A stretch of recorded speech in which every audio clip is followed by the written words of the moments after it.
არომატი წარმოგიდგენთ ლუი ვიტონის ერთ-ერთ გამორჩეულ სუნამოს სიმფონიას. ეს არის ბრენდის მიერ შემოთავაზებული ერთ-ერთი ყველაზე ძვირადღირებული სუნამო ლეექსტრე კოლექციაში, რომელიც გამოირჩევა მაღალი კონცენტრაციითა და განსაკუთრებული დიზაინით. ფლაკონის დიზაინი ყველა დროის ერთ-ერთი უდიდესი არქიტექტორის ფრენკ გერის მიერ არის შექმნილი. ბოთლის თავსახურად წარმოდგენილია ლითონის ნაკეთობა, რომელიც ჰაეროვან წარმოსახვით ყვავილი შხებს მოგვაგონებს. სუნამო შექმნილია ლუი ვიტონის მთავარი პარფიუმერის ჟაკ კავალიე ბელეტრუდის მიერ.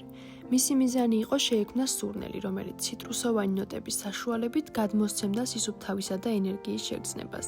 სუნამოს მთავარი ნოტებია გრეიფრუტი, ბერგამოტი, ფორთოხალი და ჯინჯერი. ეს სურნელი აღწერილია როგორც უსასრულო სისუფთავე, რაც ხას უსვამს მის სიმსუბუქესა და ელეგანტურობას. შეგახსენებთ, რომ ჩვენ საიტზე წარმოდგენილია ლუი ვიტონის ყველაზე დიდი კოლექცია მილilitrებად. ამჟამად ხელმისაწვდომია ბრენდის მიერ შექმნილი 10 ყველაზე მოთხოვნადი არომატი. ეტაპობრივად კი დაემატება სხვა სუნამოებიც. კოლექციის ნახვას კი შეძლებთ ჩვენ საიტზე aromati.g.